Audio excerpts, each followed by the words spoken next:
¿Qué tal? Muy buenas noches. ¿Me escuchan bien ahí? ¿Se me puede confirmar, doctora? Sí, ¿Qué, muy bien, muy bien. qué tal? Muy buenas noches.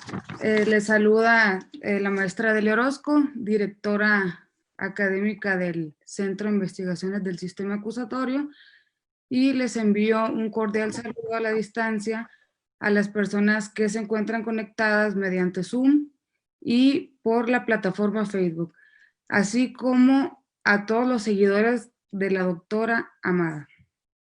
El día de hoy tenemos un tema muy especial, que es el tema de la justicia digital, y tenemos a bien a presentar a la doctora Amada Arley Orduña.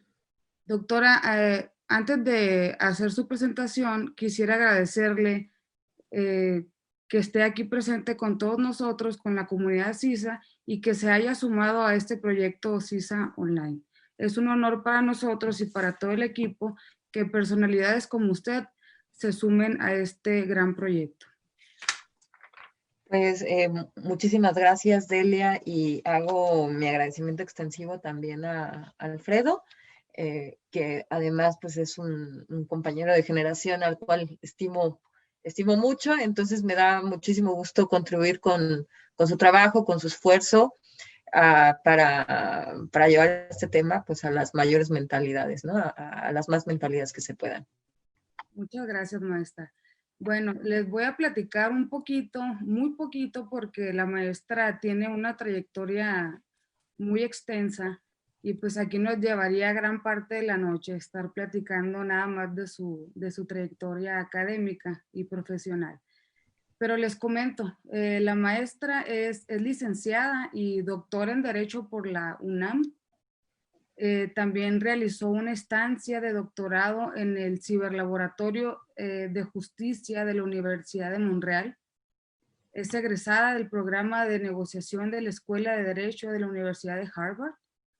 Ha sido consultada por el Secretariado de Fondo de Cooperación de Asia-Pacífico, APEC, en sistema de solución de conflictos en línea en comercio electrónico transfronterizo.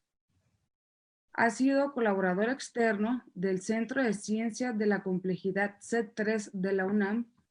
Ha sido consultor externo del Poder Judicial de la Ciudad de México, ponente en congresos nacionales e internacionales sobre resolución electrónica de conflictos e inteligencia artificial.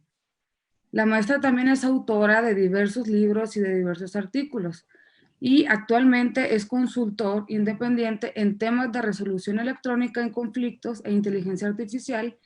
También es catedrática de la Facultad de Derecho de la UNAM y miembro de la Academia Multidisciplinaria de Derecho y Tecnologías de la Información. Bueno, como ven, pues tenemos aquí a una gran experta en el tema y con bastante experiencia. Entonces, maestra, el auditorio, yo creo que como yo, está muy entusiasmado por escucharla, pero me gustaría iniciar esta plática con una pregunta. Maestra, yo creo que esta pregunta nos la hacemos todos, ¿no? Y nos la hemos venido haciendo a lo largo de todo este camino, sobre todo en el ámbito de los abogados. Me gustaría, maestra, que nos dijera qué es la justicia digital. Muy bien, Delia. Fíjate que yo creo que para entender este tema, bueno, ya está muy claro que el día de hoy, después de la pandemia y todas las consecuencias que estamos viendo y que estamos viviendo precisamente el día de hoy en esta conferencia, pues es el efecto que ha causado esta necesidad de migrar hacia lo digital, hacia los tribunales electrónicos, de darnos cuenta que la vida digital tiene un impacto muy fuerte y es necesario el día de hoy para desarrollar nuestras vidas de forma cotidiana. Entonces, el derecho no ha sido un campo que se haya omitido de este efecto. Y entonces, lo importante aquí, cuando vamos a entrar a un tema, es entender los conceptos. Entonces, hablemos de qué es la justicia digital. Para entender qué es la justicia digital, pues tenemos que entender qué es justicia y qué es digital. Entonces, la justicia, hay muchos debates filosóficos, esta entrevista pues no es un debate filosófico, pero el concepto que la gran mayoría, no la gran mayoría, todos los filósofos están de acuerdo, es que la justicia comparte determinadas cualidades, que es la equidad, la proporcionalidad y la armonía. Eso es la búsqueda de la justicia en un concepto genérico, ¿no? Y luego tenemos lo digital, que si nosotros buscamos el concepto de qué es digital, vamos a encontrar de qué es digital, estamos hablando digital de dedos, de digital de números o de digital de sistemas que utilizan dígitos, es decir, 1 y 0, para transmitir información, ¿no? Entonces, está desde este concepto y si unimos los dos conceptos, entonces podemos crear este concepto en sentido genérico de la justicia digital, que es cómo podemos generar esa armonía, ese equilibrio, esa distribución, ¿no? O proporcionalidad a través de un sistema que puede bien ser un sistema electrónico o que puede ser un sistema compuesto de números, de dígitos, que van a transmitir información. Y aquí la pregunta importante es, ese es el concepto genérico, la pregunta importante es, estamos hablando de que si la justicia es determinar una ponderación de derechos, entonces estamos hablando de que la justicia digital, una línea podría ser la sustancia de derecho. Es decir, por ejemplo, vamos a pensar en el típico caso del auto autómata. Ya ves que estos autos que no necesitan un conductor humano y que se manejan por sí mismos, vamos a suponer que choca el auto y entonces el auto, va la persona adentro del auto, la persona que compró el auto, y choca el auto y mata a una persona. ¿Quién es responsable de esta situación? Y entonces viene un análisis de las aristas de la situación. Y entonces ahí podríamos hablar que es una rama de la justicia digital porque estamos hablando de una ponderación de derechos. Pero si nosotros hablamos de la impartición de justicia, que esa es la otra cualidad de la justicia, entonces estamos hablando de cómo se va a impartir la justicia a través de un sistema digital, ¿sí? Entonces, yo creo que hay que diferenciar estas dos vertientes y el día de hoy, efectivamente, pues en México se está hablando de la justicia digital en el sentido, por ejemplo, en la iniciativa del senador Monreal, que se publicó, bueno, está ahí publicada para el conocimiento del público, porque simplemente es una iniciativa. La iniciativa habla de la justicia digital, hablando del proceso, o sea, hacia la impartición de justicia. El concepto no me parece malo, el concepto me parece correcto. Sí quiero señalarle a los asistentes que en este momento, estamos viviendo un momento de mucha generación de nuevos conceptos. Siempre la tecnología se va a mover más rápido que los análisis conceptuales, los análisis teóricos, los análisis de derecho. Entonces siempre la realidad va en un camino mucho más rápido que los análisis que podamos hacer. Entonces estamos en un momento de mucha generación de conceptos nuevos y que hay que detenerse a analizarlos para saber bien de lo que estamos hablando. No sé si con esto ha quedado un poquito claro. Es importante, ¿cuál es la importancia de entender estos conceptos? Porque al momento de que estamos haciendo una regulación, una normativa, como lo está proponiendo el senador Monreal, se tienen que utilizar los términos correctos, Por ejemplo, en Europa se utiliza el término de justicia electrónica. Entonces, ¿cuál es la diferencia entre, hay que preguntarse, cuál es la diferencia entre justicia electrónica y justicia digital? ¿Hay alguna implicación entre estos dos conceptos o los podemos utilizar como sinónimos? No sé si ha quedado claro, Delia. Sí, doctora, quedó muy clara los conceptos que nos está usted a bien manejando. Y me surge otra inquietud a raíz de lo que usted está platicando. He escuchado también bastante a raíz de este tema de la inteligencia, de la justicia digital, perdón, un concepto de inteligencia artificial. ¿Existe relación entre esos dos, la inteligencia artificial y la justicia digital? Vamos otra vez a los conceptos. Para entender el concepto de inteligencia artificial tenemos que preguntarnos qué es la inteligencia y qué es artificial. Entonces, antes de entrar a eso, debo mencionar que la inteligencia artificial, como muchas otras herramientas, son herramientas tecnológicas. Ahora, yo te preguntaría, es más, para eso voy a utilizar aquí debo tener aquí una lámina que es, bueno, no, así si no me voy a tardar mucho en buscar la lámina. Entonces, ¿qué es la inteligencia para ti, Delia? O para cualquiera de los asistentes que quiera responder. ¿Qué es la inteligencia? Así. Bueno, pues Cualquiera puede abrir su micrófono o tú, Delia. ¿Qué es la inteligencia? es la posibilidad de poder crear algo de forma correcta. Ok, es la posibilidad de crear, es la posibilidad de pensar, es la posibilidad. Decía Einstein que la inteligencia, el rasgo que diferencia a los seres humanos o los homínidos de todos los demás seres que tienen esta capacidad de raciocinio, es la imaginación. Nosotros los seres humanos somos capaces de imaginar, o como bien utilizaste la palabra acertadamente, Delia, crear.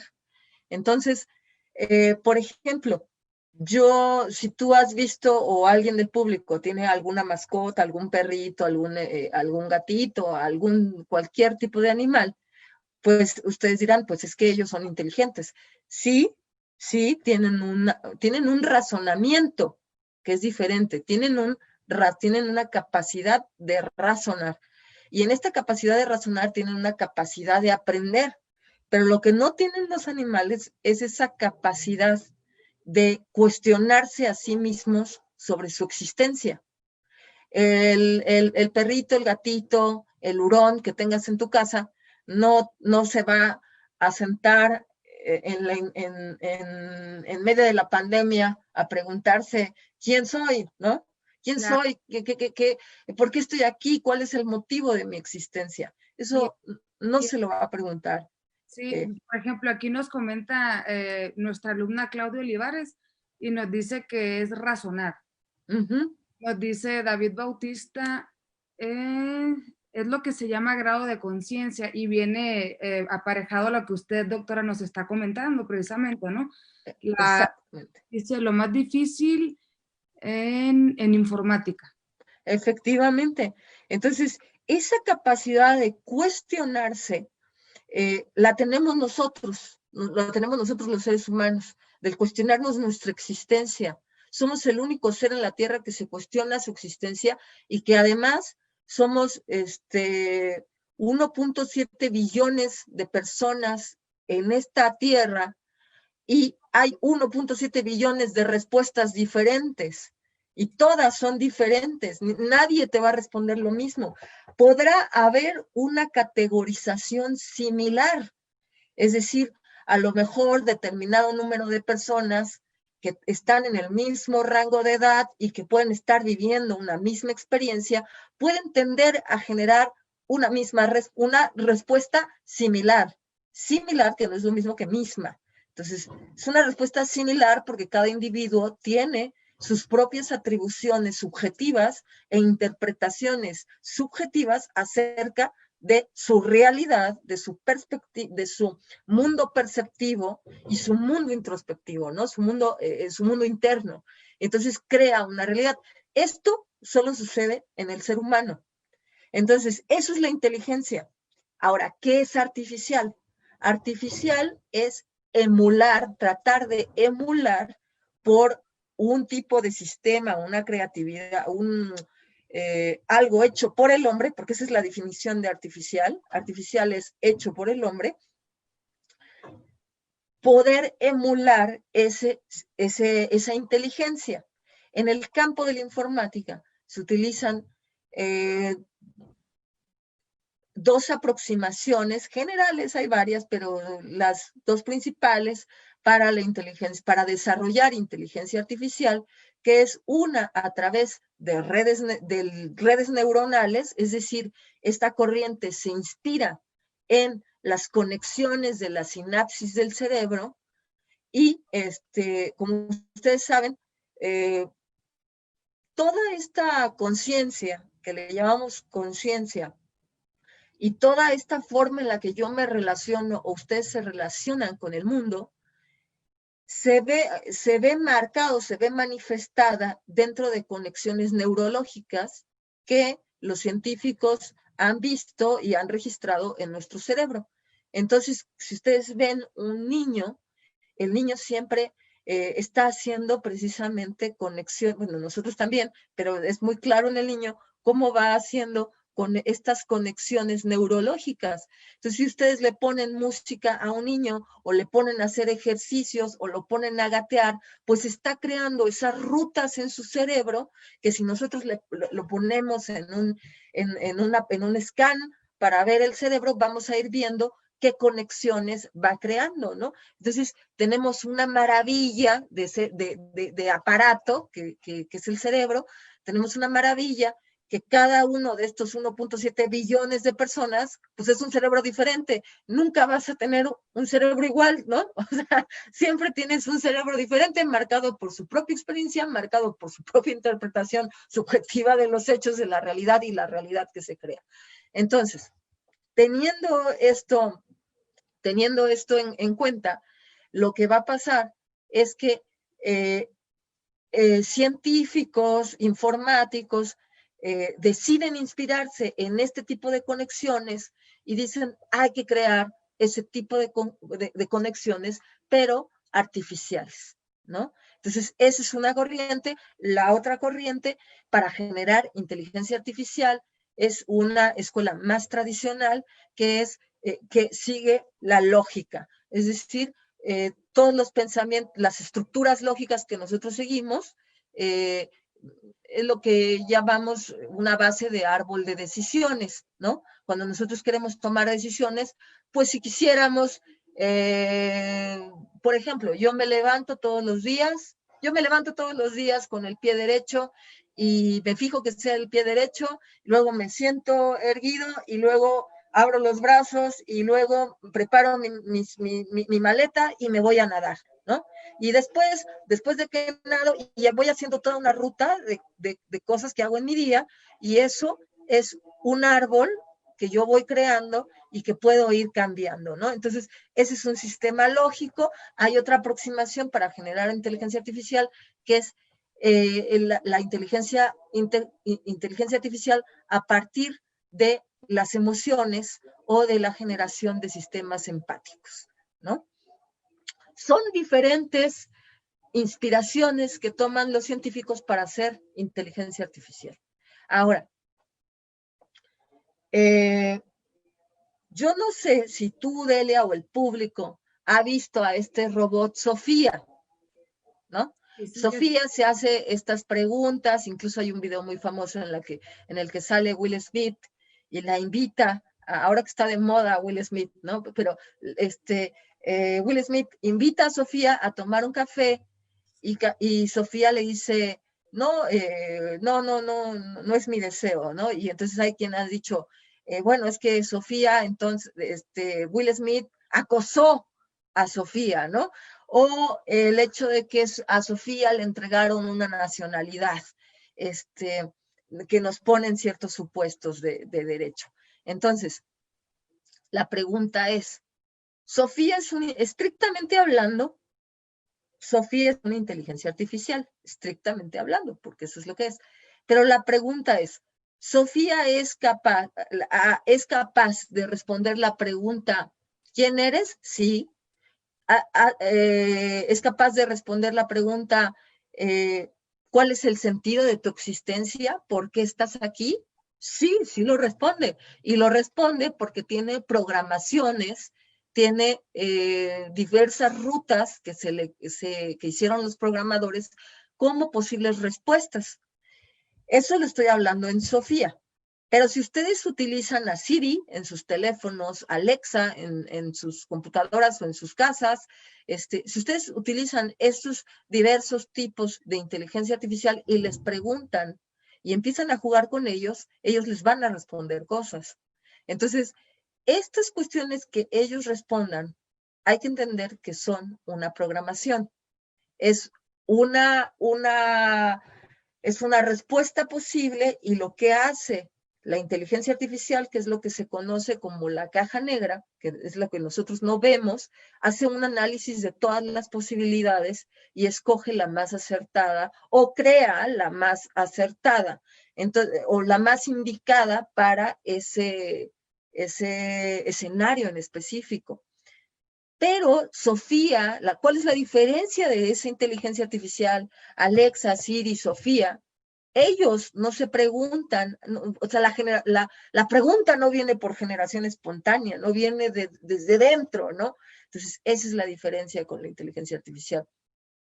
La diferencia entre la inteligencia artificial y la inteligencia como la conocemos y la conocemos en el día a día interactuando con todas las personas, ¿no? Entonces,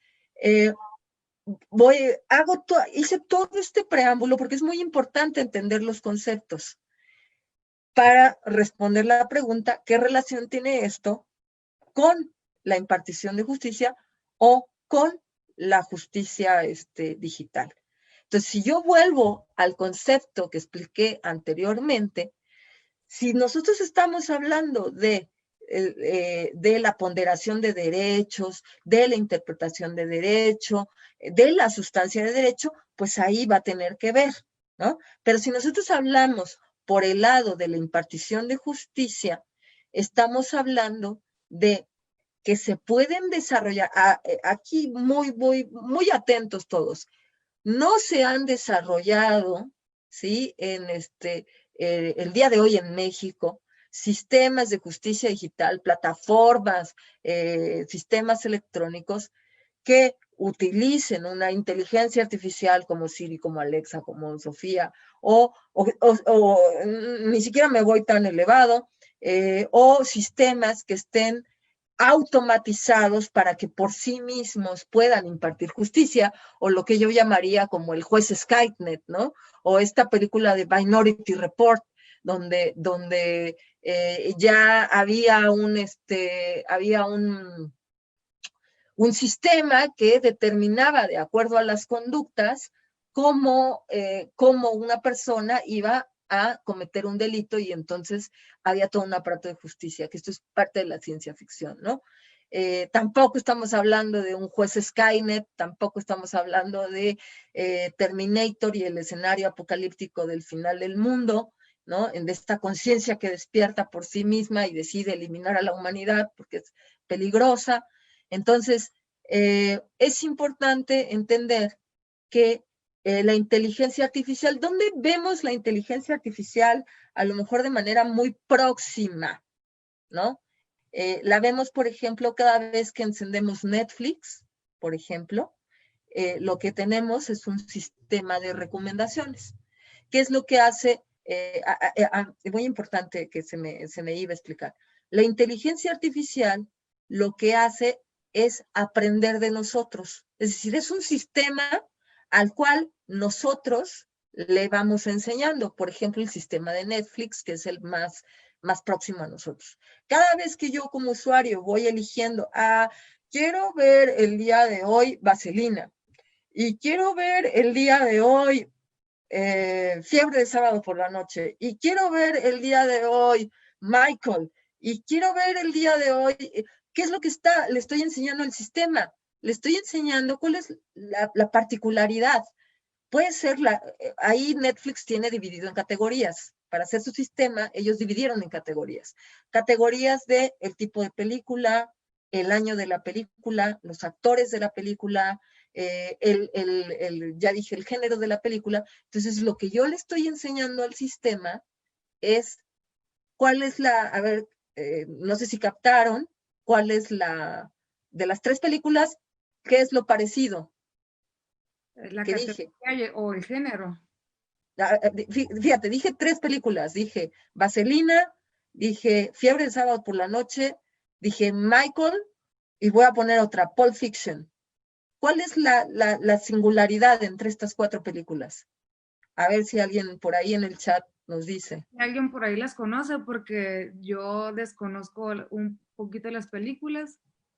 Dice David Bautista que las leyes entrarían en la red neutral desde el momento en que Google, bueno, creo que no ha terminado de escribir el comentario.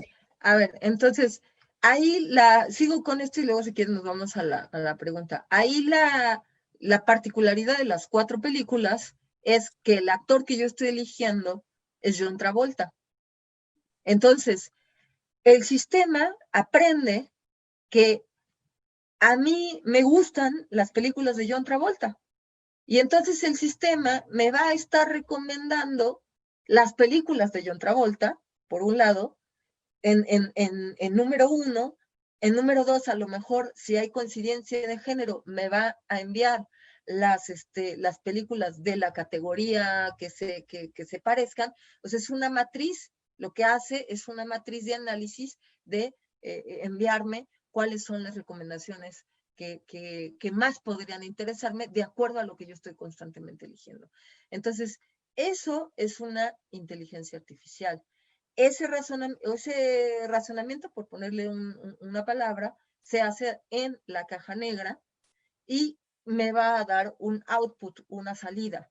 Esa salida es la que yo voy a ver como recomendación. Entonces, la pregunta, para clarificar la pregunta, sí, ¿qué tiene que ver la inteligencia artificial con la justicia digital? Pues yo creo que estamos en un momento sumamente interesante en desarrollar sistemas o plataformas, sistemas que ayuden a la impartición de justicia con inteligencia artificial. Pero todavía no llegamos a ese punto, ¿sí? Lo que tenemos el día de hoy, por ejemplo, si ustedes de manera muy próxima entran a los tribunales electrónicos que tenemos en México, eso es lo que se le llama software de gestión, ¿sí? O software de facilitación. Es un software de gestión, es decir, es una plataforma desarrollada para que me facilite los pasos. Paso 1, paso 2, paso 3, paso 4, paso 5. Y eso es lo que hace. Es una plataforma que es un intermediario entre el usuario y el autor no el autor de la plataforma, sino el servidor de la plataforma o el administrador de la plataforma, en este caso el Poder Judicial. ¿Sí? Entonces el Poder Judicial recibe las demandas, pone las citas, etcétera, etcétera, etcétera. ¿Dónde sí se podría utilizar inteligencia artificial? A lo mejor de manera muy, muy, muy, muy pequeña, es a lo mejor en la automatización de la calendarización de las citas, por ejemplo, ¿no? Pero eso corresponde más al sistema interno, habría que evaluarlo, habría que ver si es así, habría que ver si es una automatización de esa manera. Pero lo que tenemos en su mayoría son softwares de facilitación, ¿no? Sé que estoy siendo a lo mejor muy técnica, pero estoy tratando de llevarlos de lo menos a lo más y de manera muy sencilla. No sé si hasta aquí es comprensible. Sí, maestra, y fíjese que una vez que nosotros tenemos claros los conceptos de justicia digital y de inteligencia artificial, me gustaría que nos explicara o que nos diera un poquito de todo lo que usted sabe. ¿Cuál es el estado actual de la justicia digital en el mundo. No sé si nos pudiera platicar un poquito al respecto. Sí, mira, es muy interesante porque esto de la... eh, es muy interesante porque, como ustedes saben, lo digital fue surgiendo de una manera que vamos, que el Internet se creó realmente no con fines académicos, ni con fines de entretenimiento, esos son, ni con fines de impartición de justicia, ¿verdad? O sea, esas son consecuencias. El Internet tuvo otro origen, que poco a poco fue evolucionando hasta llegar al comercio. Y aquí es algo bien interesante. Cuando llega al punto del comercio, eh, plataformas como eBay dicen, ah, caray, aquí tenemos un problema. ¿Cómo vamos a hacer que estas personas que están usando nuestra plataforma se queden dentro de la plataforma si tienen un conflicto entre ellos? Entonces, ellos se vieron en la necesidad de crear plataformas de solución de conflictos de manera privada. Esto tiene relación con una corriente filosófica en Estados Unidos del pragmatismo jurídico o realismo jurídico, que cae en otra corriente que se llaman los Critical Legal Studies. Y ahí se generan la solución alternativa de conflictos. Entonces, estas plataformas de comercio dicen, pues tengo que crear una nueva forma de solucionar conflictos. Y entonces crean estas figuras, bueno, se agarran de estas figuras que ya existen en Estados Unidos, que las usan mucho, que son la negociación, la mediación, la conciliación, y crean un mecanismo dentro de esas plataformas para resolver el conflicto. Eso ustedes lo ven el día de hoy muy claro en eBay, lo ven en Amazon, lo ven en todas las plataformas grandes que realizan comercio electrónico. Entonces, esa es una primera etapa. Una segunda etapa es la que una vez que pasa esto, en el campo ahora sí de la justicia, en el campo de la justicia, de la impartición de justicia, los tribunales, algunos tribunales, sobre todo en Inglaterra, en Estados Unidos, en China, empiezan a darse cuenta de que de que se requiere acceso a justicia. Es necesario generar acceso a justicia de forma digital, porque la vida el día de hoy, pues es completamente digital. Entonces, aquí yo señalo dos conceptos que me gustan, que los utiliza Alvin Toffler, que Toffler habla de las sociedades rápidas y de las sociedades lentas. Entonces, las sociedades rápidas son estas sociedades que, pues eso, que van más rápido, que son economías de primer mundo y que sus problemáticas son totalmente diferentes a las economías lentas o a las sociedades lentas, como México. México teniendo un potencial muy amplio, en realidad es una sociedad lenta, a diferencia si la comparamos con otras sociedades como la de Estados Unidos o como la inglesa o como la japonesa. Entonces, viene la migración de lo digital al campo del acceso a justicia en lo digital. Y entonces aquí tenemos experimentos muy interesantes, especialmente en Inglaterra, tienen varios años ya trabajando en la migración total de su sistema de justicia a tribunales 100% electrónicos, a trabajo de los jueces 100% electrónico, donde no se necesite tribunales tradicionales. Entonces, el objetivo de ellos es que en 2022 van a tener una migración 100% a tribunales electrónicos. Hay dos provincias en China que también tienen tribunales electrónicos y que en este tiempo de pandemia pues tuvieron 100% acceso a justicia, ¿no? Aquí el día de hoy digo, a diferencia, ¿no? ¿Qué es lo que estamos viendo? Ah, bueno, ya hubo avances, pero el avance es hacia que tienes una cita. Ya, por lo menos ya tienes una cita. ¿Cuándo vayamos a regresar? Pues probablemente en agosto y aún así no lo sabemos. Aún así no lo sabemos porque estos hechos del coronavirus o este fenómeno del coronavirus hay que entenderlo como una problemática compleja. Entonces hay mucha gente, que yo entiendo, hay mucha gente que se molesta porque dicen, es que dieron unos datos y ya deberían, el 25 de junio ya íbamos a terminar con esto y no era así, y entonces está extendiendo, y entonces ¿por qué no se ponen de acuerdo? Y yo quisiera llamar la atención a que hay que entender que es un fenómeno complejo, totalmente nuevo, desconocido para los científicos, no solo de México, sino del mundo, a que tuvimos un hecho parecido, el H1N1, y nadie se tomó la molestia de hacer un seguimiento de qué es lo que podía pasar, y entonces tenemos este monstruo el día de hoy, y entonces en realidad no sabemos qué es lo que vaya a pasar. O sea, en el mundo estamos así, vivimos en un estado de incertidumbre porque no sabemos cuándo realmente se van a estabilizar las cosas, y hay que entender que vamos a tener que convivir con esto, pues por lo menos un año, 2 años, ¿no? En lo que si está la vacuna, el día de hoy se decía que la vacuna no iba a ser,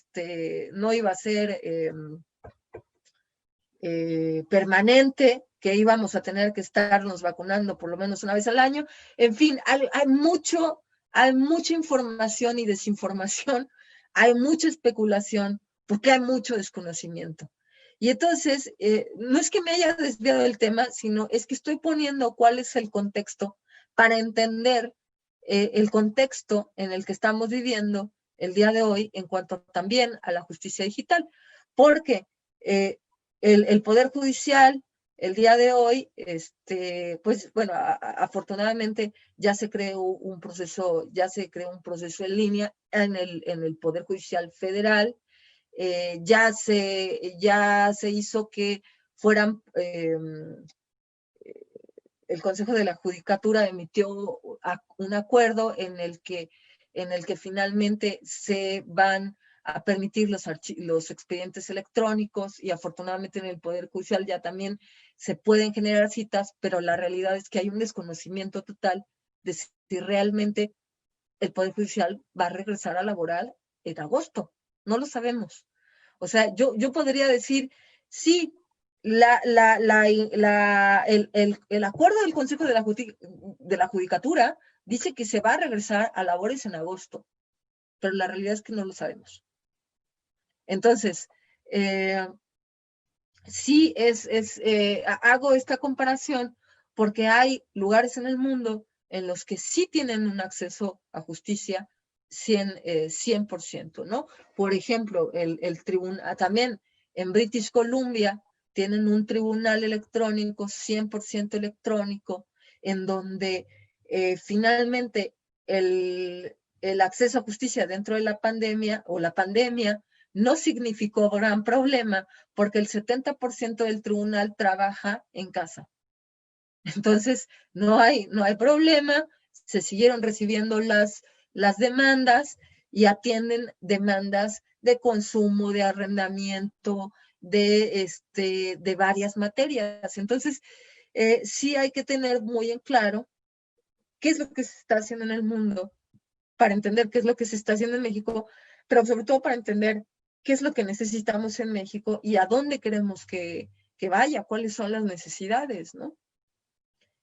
No sé si quieras, veo que están escribiendo bastante en el chat, no sé si quieras leer alguna pregunta. Sí, sí, doctora, es lo que le iba a comentar. Nos escribe David Bautista. Dice, ¿se acabaría el criterio del juez para la impartición de justicia, favoritismo, compadrazgo, ley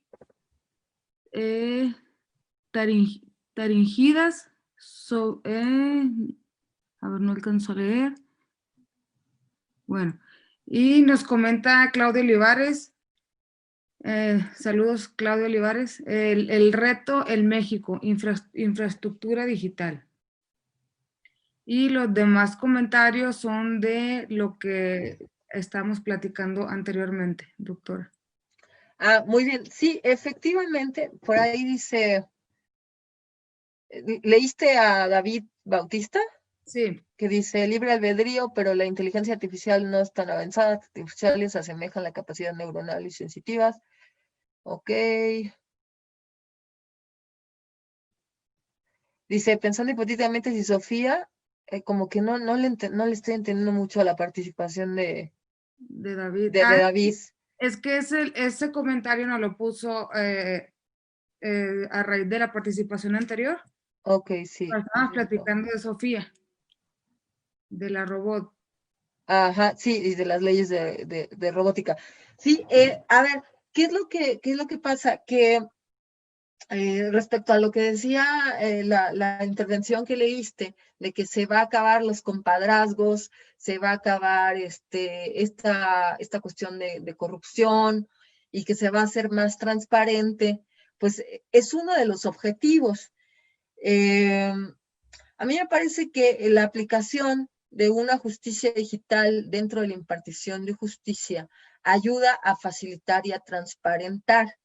Específicamente si nosotros pensamos, bueno, la primera etapa es migrar el proceso offline o tradicional a un proceso en línea. Y para esto se puede hacer de dos maneras. Y esta es la cuestión compleja que no muchos tomadores de decisiones y no muchos abogados luego logran entender. Hay dos maneras de generar un proceso en línea. Y el proceso en línea se puede generar. Tomas la ley procesal y dices paso 1, paso 2, paso 3, paso 4, pasos hasta el paso 20 o hasta el paso 30,000, y eso lo migras a una plataforma digital que siga los mismos pasos. Esa es una manera. La otra manera es olvidarte de ese proceso, decir, a ver, no. Una cosa es el proceso tradicional y otra cosa debe ser el proceso en línea. Porque el proceso en línea tendría que partir acerca de las bondades de la tecnología. ¿Qué tecnológicamente nos puede ayudar para hacer más rápido el proceso, eficientar el proceso, que sea flexible, pero que este proceso se realice bajo principios y estándares? Principios evidentemente procesales de derecho, principios tecnológicos y principios éticos. Entonces, evidentemente también de derechos humanos, que estoy hablando de los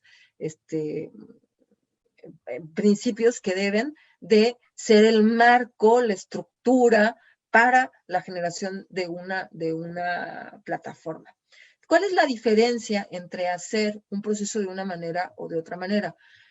El primer proceso que describí, lo que va a generar es que probablemente tecnológicamente yo tenga, o bueno, yo Poder Judicial o yo desarrollador, director del Departamento de Informática de la Suprema Corte o de cualquier tribunal local, voy a tener que estar luchando constantemente con las adaptaciones tecnológicas, o mi plataforma puede quedar un poco obsoleta, a lo mejor demasiado rápido. La ventaja de hacer el otro tipo de proceso, el otro tipo de desarrollo, es que lo que yo estaría haciendo es aprovechar las bondades tecnológicas pensando en una tecnología flexible para que yo genere procesos pues más flexibles, más adaptables, y entonces a partir de eso yo voy a ir cambiando la ley. Eso te va a permitir también que las inversiones tecnológicas, estoy hablando de dinero, las inversiones tecnológicas pues no sean tan costosas, ¿no? Entonces, hay dos maneras de verlo. Cada tribunal va a tener que decidir cómo hacerlo. Otra cosa interesante, cada tribunal tiene que decidir si va a ser su sistema cerrado, es decir, que va a utilizar a su departamento de informática, ¿sí? O va a hacer algún tipo de contratación de licitación o algún tipo de adjudicación de contrato directo con algún desarrollador tecnológico. Entonces ahí vienen otras implicaciones que hay que analizar, porque entonces hay que decir, si tienes un socio tecnológico que va a correr con la plataforma, entonces van a venir las preguntas de dónde van a estar los datos, quién va a resguardar los datos, va a ser una herramienta open source o va a ser Microsoft, ¿no? Microsoft tiene su plataforma que se llama Microsoft eJustice, y entonces ya todas las plataformas de los tribunales a lo mejor van a ser de Microsoft, no lo sabemos. O sea, el día de hoy no lo sabemos. No sabemos muchas cosas porque tampoco sabemos cómo lo está haciendo el Poder Judicial. Asumimos que son sistemas cerrados, asumimos que son sistemas desarrollados de manera muy, muy, muy,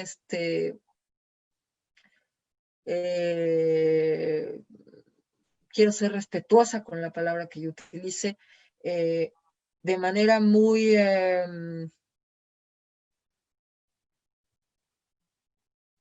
inmediata, ¿no? De manera muy inmediata, la solución es muy inmediata y entonces, por tanto, la va a hacer el Departamento de Informática de la Suprema Corte de Justicia de la Nación para el ámbito federal o para un tribunal local, por ejemplo, en el Estado de México, que está muy avanzado, pues lo hicieron ellos mismos, el Tribunal de Nuevo León, donde también han hecho ellos.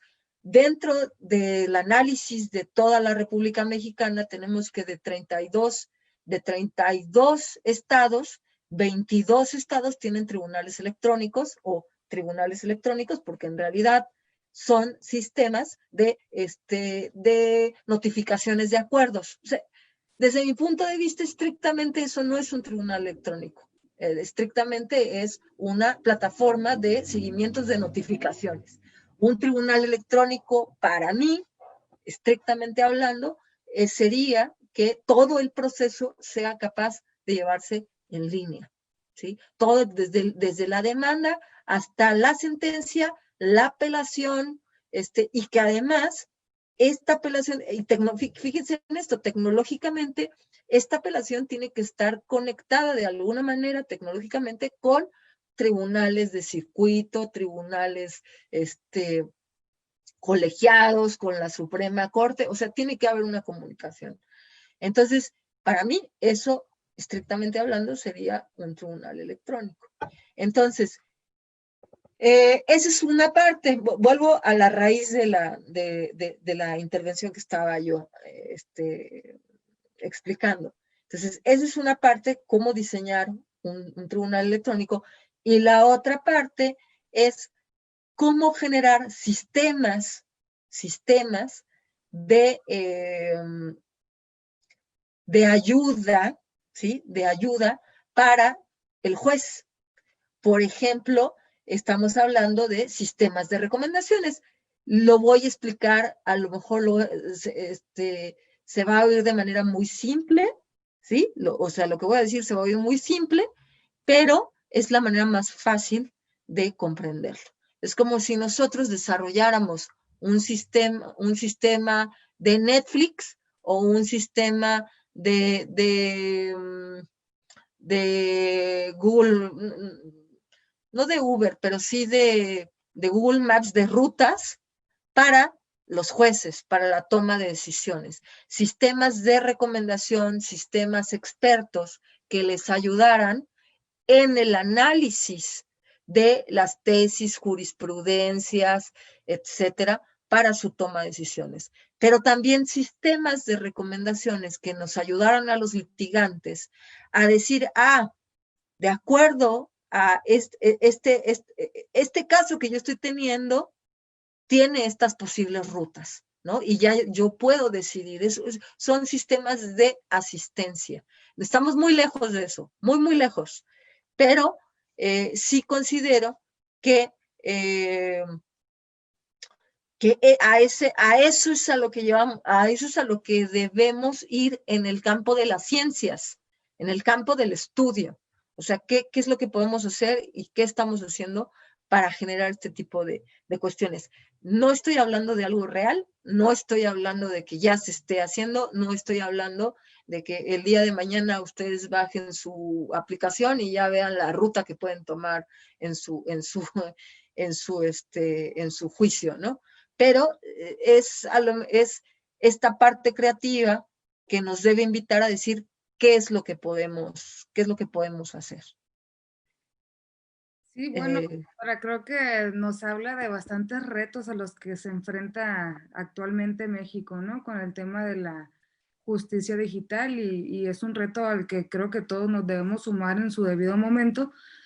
Y como usted nos comenta hace un momento, bueno, tratándose de sumarnos a este reto, nos comentaba que este 8 de julio el senador Monreal presenta una iniciativa, ¿sí? Tratándose precisamente de este tema de la justicia digital. Doctora, me gustaría saber su perspectiva al respecto. Fíjate que es muy interesante. Yo creo que la iniciativa me parece muy acertada. Me parece que hay que recordar que es solo una iniciativa. Es decir, esto no está todavía ni en la Cámara de Origen para su discusión. Es una iniciativa del senador Monreal. Todavía tendría que presentarse cuando esté el periodo de sesiones del Senado, tendría que presentarse al debate en la Cámara de Origen, luego a su aprobación, a sus correcciones, ¿no? A lo que se le tenga que corregir, y después tendría que pasar a la Cámara Revisora, ¿no? Y posteriormente, pues igual la Cámara Revisora la tendría que regresar. Lo que quiero decir es que es todo un proceso y simplemente estamos hablando de una pequeña iniciativa. Sin embargo, de la lectura, del estudio de la iniciativa, me parece, en principio, me parece que es apropiada, me parece que es el momento justo para hacerla. Lo que está proponiendo el senador es que se adicione un párrafo en el artículo 17 constitucional en el que se obligue, esto es impresionante, ¿no? Esto es muy bueno, es una muy buena señal, en que se obligue a los tribunales federales, locales, agrarios, administrativos, a todo el aparato de justicia, para que genere tribunales en línea. Entonces, eso es me parece un gran acierto, en principio. Del estudio de la iniciativa, me parece que la iniciativa está bien sustentada, está muy bien detenida o sostenida en principios de acceso a justicia, en declaraciones de Naciones Unidas, de la Organización de los Estados Americanos. Me parece que está bien sostenida. Me parece un buen ejercicio, un primer buen saque, eso es lo que me parece. Sí señala por ahí que se requiere una norma secundaria, que es totalmente, o sea, ese sería mi gran señalamiento con la iniciativa. Se requiere una norma secundaria en donde se plantee todo esto que estamos platicando. ¿Cuáles son los conceptos? ¿De qué conceptos estamos hablando? ¿Cómo? Uno de los conceptos, ¿cuál es el objetivo y finalidad, ¿no? De estos tribunales electrónicos. ¿Qué debemos entender por tribunales electrónicos? ¿Qué debemos entender hacia una migración 100% digital? Y lo menciona la iniciativa acerca de de que esta migración debe ser progresiva. Me parece muy acertada la palabra, porque sí debe ser progresiva, Pero lo que hay que entender en todo esto, o sea, como iniciativa me parece muy buena, creo que todavía hay que trabajarla, creo que todavía se tiene que trabajar en una norma secundaria, porque por mucho que exista ahí, ya una vez que existe el párrafo, si es que se logra que existe el párrafo, este nuevo párrafo, en el artículo 17, la gran pregunta es, bueno, ¿y ahora cómo se va a aplicar esto? ¿Cómo se va a aplicar, no? Entonces, esto se tiene que aplicar, uno, por una norma secundaria que contenga los conceptos, las regulaciones, esto de los socios, la regulación de los desarrolladores tecnológicos, que además esta normativa establezca principios y estándares comunes para el desarrollo de plataformas, tanto de tribunales electrónicos como de solución alternativa de conflictos en línea. Y estoy hablando, por ejemplo, de los centros de mediación. Tenemos 32 centros de mediación en el país y solo el Tribunal del Estado de México tiene un proceso en línea. Entonces, el día de hoy, si ustedes tienen la curiosidad de entrar a los poderes judiciales locales, y van a encontrarse unas que otras iniciativas, pero todavía no hay nada. Y entonces eso tecnológicamente es lo que se conoce como, tú pon que hay algo, lo estoy diciendo en forma muy coloquial, tú pon que hay algo y luego vemos cómo le hacemos para hacer ese algo, ¿no? Entonces, no, hasta ahorita realmente no sabemos, no sabemos.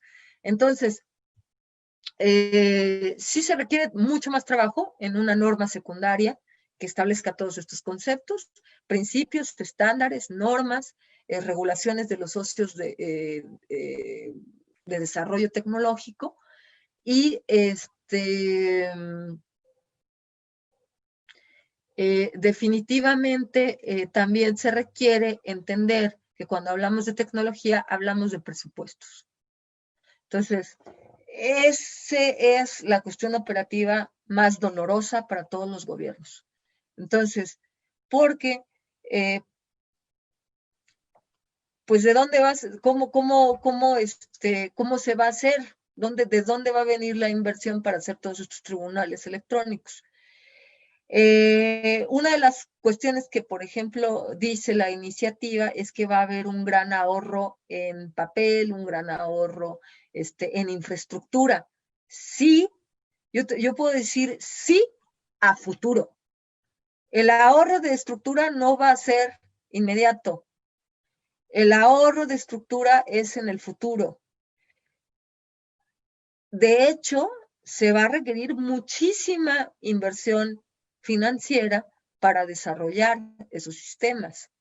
Entonces, eso hay que tenerlo claro y los tomadores de decisiones lo tienen que tener muy claro, porque a veces, ya cuando llega el momento, pues ese es uno de los grandes problemas, ¿no? El recurso financiero, y lo otro es que sea una herramienta open source. Aunque tecnológicamente eso no es tanto problema, porque el desarrollador tecnológico, pues finalmente hace lo que se le pide, y si se le pide una herramienta open source, la va a hacer, ¿no? Para que cualquiera llegue y la pueda manejar, independientemente de quién es el que está a cargo de la plataforma. Entonces, en suma, me parece que la iniciativa es muy buena y todavía es un muy buen saque, un muy buen primer saque, pues si fuera esto un partido de tenis, es un muy buen saque y se tiene que seguir trabajando. Yo creo que será muy interesante seguir la iniciativa, ver la respuesta de los diferentes actores. Sí hay, creo que sensiblemente, hay la sensibilidad, pero el problema siempre viene cuando se hablan de los recursos financieros. Entonces, sí se tiene que pugnar bastante por eso, porque es un tema de acceso a justicia, no solamente de las personas que en zonas urbanas, sino también en zonas rurales. Entonces, ahí el tema está ligado con otro tema que es el acceso a Internet. Pero si nosotros vemos las estadísticas y consultamos la última encuesta nacional sobre Internet o sobre sobre el acceso a Internet en México, encontraremos que 86 millones, esto es un dato muy interesante, 86 millones de personas, o sea, hay 86 millones de usuarios en México que tienen acceso a Internet móvil. Esto es bien importante porque somos 126 millones de mexicanos. Entonces estamos hablando de más del 70% de la población tiene acceso a Internet de esta manera, pero lo interesante es que es móvil. Y entonces al meter ese elemento de que es móvil, estamos hablando de que entonces el reto para los tribunales electrónicos es que tienen que ser móviles. O sea, tienen que ser tecnologías, o bien tienen que ser APIs, o bien tienen que ser tecnologías que, perdón, no tecnologías, diseños de modelos tecnológicos que se pueda tener acceso por cualquier vía, ya sea computadora, iPad o móvil. Entonces es muy, muy importante ese dato, ¿no? Entonces, no sé si hay alguna pregunta, Sí, ¿cómo doctora, vamos? tenemos una pregunta y dice así. Respecto a la cuestión de la norma de Monreal, se menciona sobre candados digitales a software de desarrolladores, pero algo que no me queda claro es hasta dónde queda este límite de candado digital, es decir, hasta dónde se considera legal el modificar o uso de las plataformas o productos de un desarrollador.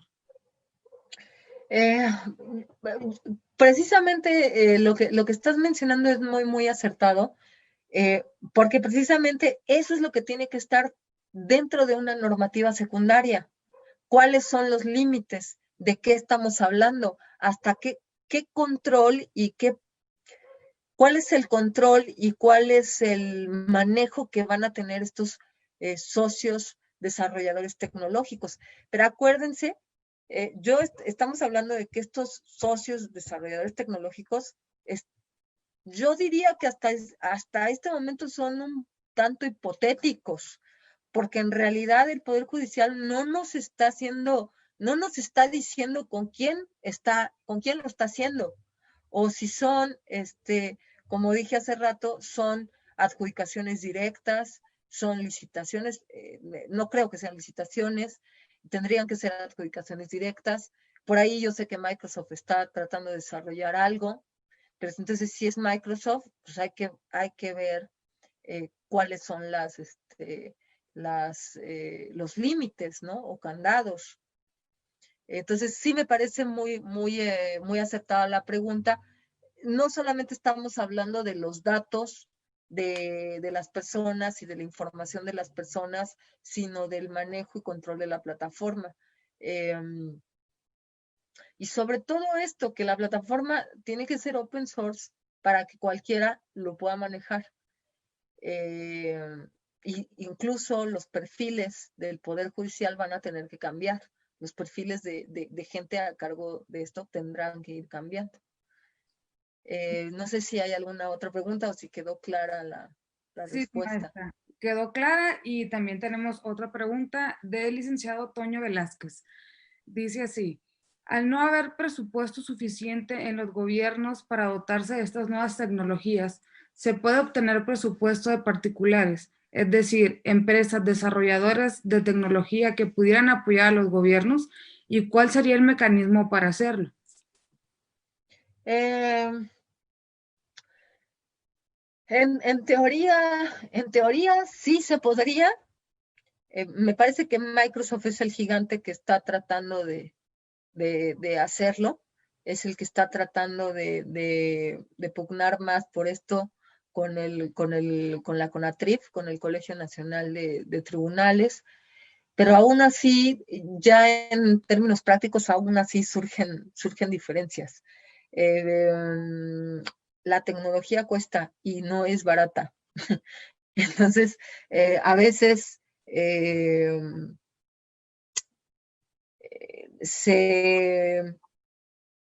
cuando hay presupuestos tecnológicos, generalmente se ven precios muy inflados. Y se inflan los precios, pues sí, porque la tecnología cuesta, porque los desarrolladores cuestan, y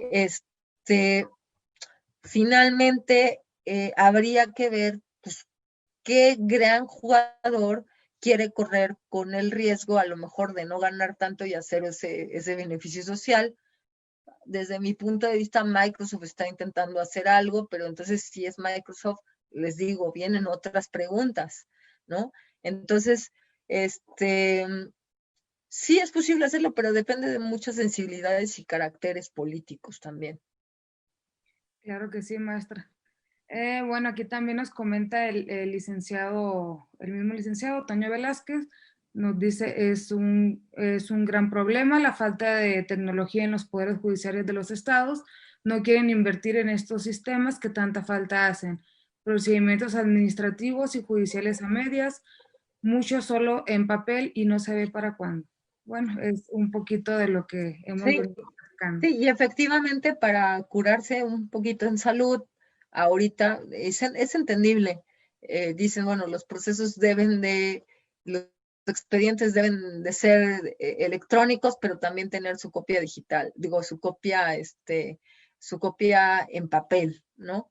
Entonces eh, por eso la iniciativa del senador Monreal me parece interesante porque de alguna manera, desde su visión, yo alcanzo a percibir, pero esta es mera interpretación mía, no estoy diciendo que el senador está diciendo eso, es una interpretación mía. Me parece que por el tono en el que está escrita la iniciativa, sí está orientada hacia buscar esa migración 100%, ¿no? Por eso digo que es bastante buena la iniciativa en ese sentido, con esa intención. Y si fuese así, si fuera ya un texto que tuviera que estar, un texto constitucional y una obligación constitucional para los tribunales, pues de una u otra forma tendría que hacerse, ¿no? Pero definitivamente, insisto, establecer principios y estándares es lo más importante para que se puedan llevar a cabo estos ejercicios tecnológicos. Así es, doctora. Doctora, para concluir esta charla tan grata que hemos tenido, me gustaría preguntarle, o más bien me gustaría pedirle un mensaje para las nuevas generaciones de estos jóvenes abogados, para incentivarlos a que se actualicen en estos nuevos temas de tecnología digital. Pues mira, la verdad es que mucho se habla de que la generación centennial, que son los centennials, pues definitivamente ellos han crecido en un mundo en el que no conocen un mundo no digital, ¿no? Su mundo es digital y no conocen cómo sería el mundo si no hubiera todas estas tecnologías. Creo que de alguna manera la aproximación hacia lo digital ya está muy en ellos, hay mucha inquietud, pero yo creo que a los que realmente se tienen que actualizar más que los jóvenes en sí mismos tienen ahí una gran carretera de información y ellos mismos pueden ir buscando muchas cosas, y a mí lo que me encanta de estas nuevas generaciones, de mi generación también, es el que no estás esperando que te den las cosas y tú estás buscando, ¿no? Porque tienes ahí una gran ventana y entonces tienes que aprender a ser autodidacta. Entonces, esto tiene que ver mucho con el carácter personal de cada individuo, el ser autodidacta para resolver sus propios conflictos. Es decir, y cuando hablo de conflictos, hablo de solucionar algo, una problemática que tienes que resolver, cómo la resuelves, y hay mucha información, ¿no? Que, claro, nuestro trabajo es discriminar cuál es la información correcta o la equivocada, pero el otro trabajo, la otra cara, son las escuelas de derecho, o los centros de investigación que tienen la obligación de estar en estos temas, de entender que el mundo ya cambió, ¿no? Nada menos el día de ayer, me encontré con un TikTok, de un muchacho que es abogado y que da consultas por TikTok, ¿no? Y entonces, vamos, que las herramientas tecnológicas están ahí. Entonces, cada quien decide cómo tomarlas, ¿no? Entonces, yo veo que se van a necesitar dos tipos de abogados, pues más hasta dos tipos de abogados. El primero es el que tiene que hacer esta ponderación de derechos, esta interpretación de derecho sobre el efecto del mundo digital en la vida cotidiana y cómo resolverlo, ¿no? Que es una cuestión de ponderación de derechos. El otro abogado es el abogado que puede ser un desarrollador de soluciones, es decir, el abogado que puede trabajar de forma compleja, abordar estos temas, entendiéndolos como parte de una complejidad y trabajar interdisciplinariamente y multidisciplinariamente con otras ciencias. Entonces son dos vertientes. Uno es el abogado que va a seguir en la interpretación del derecho en la era digital y el otro es el que va a contribuir con su visión legal para generar soluciones para el campo del derecho. Muy bien, maestra. Pues definitivamente queremos ser de esos abogados, ¿no? Los que queremos contribuir y queremos contribuir como usted lo está haciendo desde su trinchera, que es claro que, como siempre lo he mencionado en mis conferencias o en mis clases con todos mis alumnos, y siempre los he incentivado y les digo que cada uno de nosotros tiene que tomar el papel que nos corresponde para que México funcione. Y es claro, maestra, doctora, que usted está haciendo su papel y lo está haciendo de la mejor manera. Por eso la felicito, todo el equipo, en nombre propio, en nombre de todo el equipo que integra el CISA y en especial del director general, el maestro Wilfredo Calderón. Le agradecemos y la felicitamos por esta ponencia. Muchas felicidades, maestra, y muchas gracias por sumarse al equipo CISA Online y esperemos contar con muchas participaciones como estas posteriormente de su parte. Al contrario, te agradezco mucho a ti, Delia, y a Alfredo. Les mando un fuerte abrazo, igual que al público, que además pues se le agradece mucho porque es viernes y eran las 8 de la noche y como dicen, pues ya es momento de descansar, ¿verdad? Entonces se les agradece mucho que en un día que puede ser complejo, pues estén aquí escuchando estos temas y pues el objetivo es que se estén actualizando, ¿no? Entonces, para cualquier duda, pues me pueden buscar en mis redes sociales, me pueden encontrar como Amada María Arley, y con mucho gusto les respondo las dudas que tengan o cualquier cosa. Muy bien, maestra, sus redes sociales son, la encuentran en Facebook, en Instagram. En LinkedIn, en Facebook, y en Twitter, sí. Ok, ¿nos podría repetir, maestra, cómo la podemos? Es Amada María Arley. Amada. Amada María Arley. Arley es A-R-L-E-Y. Bueno, Y así me encuentran en LinkedIn o en Facebook. es muy interesante que sigan todos ustedes que nos han escuchado a través de la plataforma Zoom y que nos han escuchado a través de Facebook y nos escucharán a través de YouTube, que sigan a la doctora, porque como ustedes pudieron observar, tiene mucho que aportar a la comunidad jurídica y creo que tiene muchos temas más por mostrar y enseñar.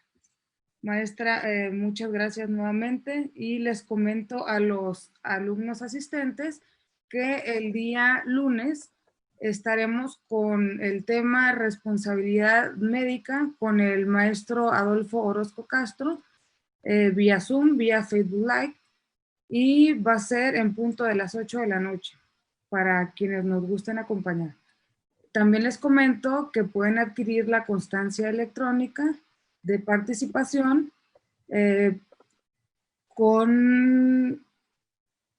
únicamente se va a estar otorgando esa constancia esta semana. Por si la quieren adquirir, ustedes la pueden adquirir al 55 45 70 83 20. Los que ya conocen el número es al mismo enlace en donde solicitaron los informes. Bueno, maestra, nuevamente yo quedo infinitamente agradecida. Le envío un afectuoso abrazo a la distancia y le deseo el mayor de los éxitos en su vida personal y profesional. Muchas gracias, Delia, y un gran saludo a todos. Bonita noche. Muchas gracias a todos. Les voy a abrir el micrófono a las personas que nos acompañaron vía Zoom para que se puedan despedir de la maestra personalmente. A ver. Listo, ya pueden activar su micrófono.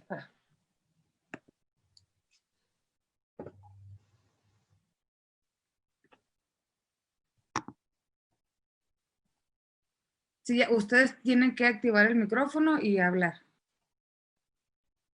Doctora, excelente charla.